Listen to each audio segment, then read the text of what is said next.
নারায়ণগঞ্জে ছাত্রদল এবং ছাত্র শিবিরের নেতাকর্মীদের মধ্যে সংঘর্ষের সবশেষ তথ্য জানাতে সরাসরি যুক্ত হচ্ছেন সহকর্মী রাশেদুল ইসলাম রাজু।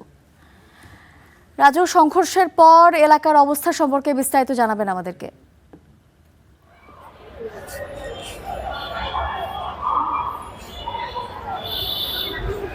হিমা, ধন্যবাদ আপনাকে। মূলত আজ দুপুর আনুমানিক 12:30টার দিকে নারায়ণগঞ্জ যে সরকারি তোলারাম কলেজ আছে, সরকারি তোলারাম কলেজ জুলাই কর্মসূচিকে ঘিরে আসলে আধিপত্য বিস্তার করে ছাত্রদল এবং ছাত্র শিবিরের মধ্যে শুরুর দিকে তর্ক বিতর্কের ঘটনা ঘটে। এক পর্যায়ে তারা মারামারি সংঘর্ষে জড়িয়ে পড়লে এই ঘটনায় উভয় পক্ষের 5 জন আহত হয়েছে, এমনটাই জানিয়েছেন উভয় পক্ষ থেকে।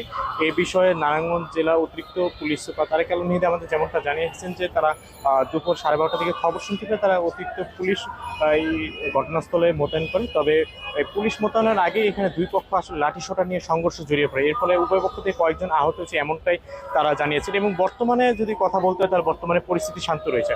আর যদি বর্তমান তোলারাম কলেজের সামনে যদি কথা বলেন, এখন ওইখানকার পরিস্থিতি স্বাভাবিক থাকলেও নারায়ণগঞ্জ জেলা মহানগর ছাত্রদল তারা এখন বিক্ষোভ মিছিল করছেন। তাদের দাবি যে শিবিরের নেতাকর্মীরা তাদের যে ছাত্রদলের নেতাকর্মীকে অতর্কিত হামলা করে কয়েকজনকে আহত করেছেন। এই ঘটনায় তারা কয়েকজন হাসপাতালে ভর্তি হয়েছেন, এমনটাই তারা জানিয়েছে। একই আসলে দাবি নারায়ণগঞ্জ মহানগর শিবিরের সভাপতি রয়েছে অমিত আছেন, তিনিও একই দাবি করেছেন। তিনি আমাদের যেমনটা জানিয়েছেন যে শুরুর দিকে মূলত আধিপত্য নিয়ে মূলত ছাত্রদলের নেতাকর্মী শিবিরের নেতাকর্মীদের উপর হামলা করে, এমনটাই তারা অভিযোগ করেছেন।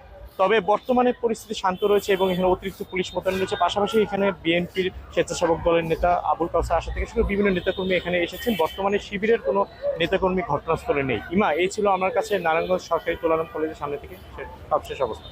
রাজু, আপনাকে ধন্যবাদ।